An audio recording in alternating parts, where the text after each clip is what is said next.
So Google's CEO testified in front of Congress, and he answered insanely dumb questions. Let's watch, and then we'll talk about it. And I would just finish it with this. I have a 7-year-old granddaughter who picked up her phone before the election, and she's playing a little game, kind of game a kid would play, and up on there pops a picture of her grandfather. And I'm not going to say into the record what kind of language was used around that picture of her grandfather, but I'd ask you, how does that show up on a 7-year-old's iPhone who's playing a kid's game? Congressman, iPhone is made by a different company, and so, It might have been an Android. It was a hand-me-down of some kind. I'd ask... I'm happy to follow up and understand the specifics. There may be an application which was being used, which had a notification, but I'm happy to understand it better and clarify it for you. Okay, thank you for your testimony, and yield back the balance of my time. Do you believe that Google has been brought out here in some question is biased? Congressman, it's really important to me that we approach our work in an unbiased... Do you believe that Google is biased? It's either yes or no. No, not in our approach. How do you explain this apparent bias on Google's part against conservative points of view, against conservative policies? Is it just the algorithm, or is there more happening there? Congressman, I understand the frustration at seeing negative news, and I see it on me, on Google. There are times you can search on Google, and page after page there's negative news which we reflect. But what is important here is we use a robust methodology to reflect what is being said about any given topic at any particular time. And we try to do it objectively using a set of rubrics. It is in our interest to make sure we reflect what's happening out there in the best objective manner possible. This weekend, I was on MSNBC 4 times, and yet the first thing that comes up is the Daily Caller, not exactly a liberal, but I guess well-known group. Then Roll Call, then Breitbart News, then the Memphis Business Journal, then Breitbart News, then Breitbart. So it looks like you are overly using conservative news organizations on your news. And I'd like you to look into the overuse of conservative news organizations to put on liberal people's news on Google. And if you'd let me know about that, I'd appreciate it. We do get concerns across both sides of the aisle. They literally laughed at these politicians multiple times because the things they said were so stupid. There was another guy on the Republican side who said, hey, listen, every time I looked up information on the Republican tax cut that I supported, this was obviously a Republican saying it, it always came back with, the top 1% get 83% of the benefits. This is not fair that they keep showing negative information about our tax bill. These politicians are fucking ancient, and they don't understand anything about the way the internet works. I mean, this really is a problem now. And honestly, the problem might even be worse on the Supreme Court. They're ancient as well. They don't know how this shit works, and they're going to have to directly answer questions about the constitutionality of different things involving the internet. So we're in a really bad place, man, because it's never been clearer how ignorant they are than when they try to talk about technology and they try to talk about the internet.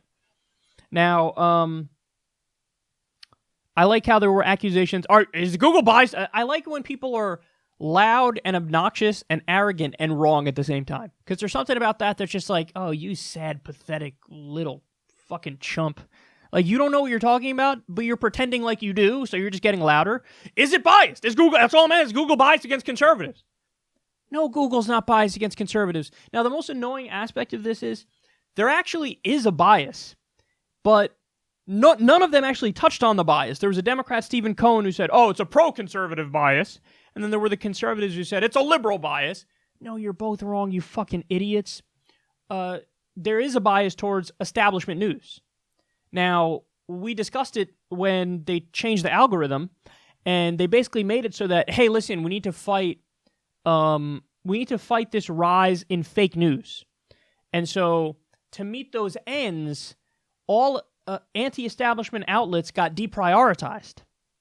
Now, you might, if you're one who is kind of wrapped up in the Russia stuff, then you might not have recognized this, but it's not just that they deprioritize, like Alex Jones, for example, but they also deprioritize Reverb Press.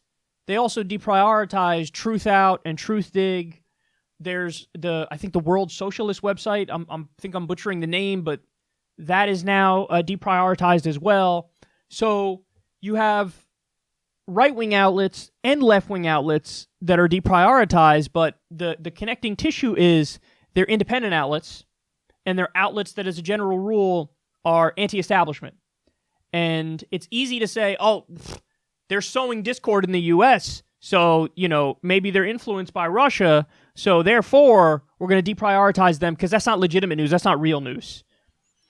And so there is a real conversation to be had here about the algorithm, but these guys don't know anything about the topic. So what they're doing is just, I think it's pro-conservative bias. I think it's a liberal bias.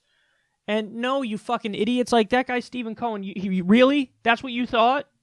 You thought like, oh man, I appeared on MSNBC a few times, and it turns out when you Google search it, only the Daily Caller and Breitbart come up. Wow.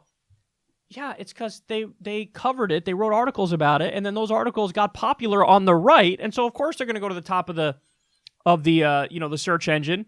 And remember, when you talk about Daily Caller, you talk about Breitbart, relatively, pro-establishment right-wing outlets.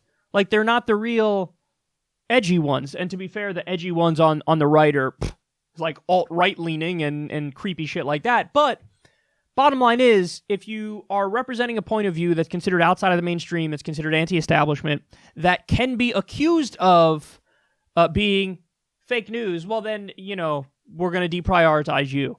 And of course, then the elephant in the room becomes, well, by what standard are you evaluating this? Because guess what? Every single establishment outlet pressed for the Iraq war said Saddam has weapons of mass destruction. They literally lied us into a war.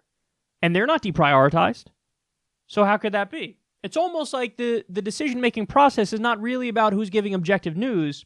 It's about who's towing the mainstream accepted narrative. So it's a shame that these guys are so stupid and that they don't know what the fuck they're talking about, and they made it so that Google CEO literally laughed at them. I mean, Steve King was the best there. The guy was like, that's an iPhone. We don't make iPhone. Apple does. Oh. How is it this thing popped up on my granddaughter's phone about her grandfather? I don't know. Maybe she got a text message from somebody.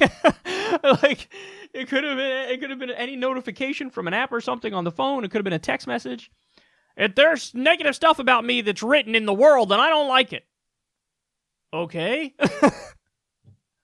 Oh, it's so stupid. We're so fucked going forward.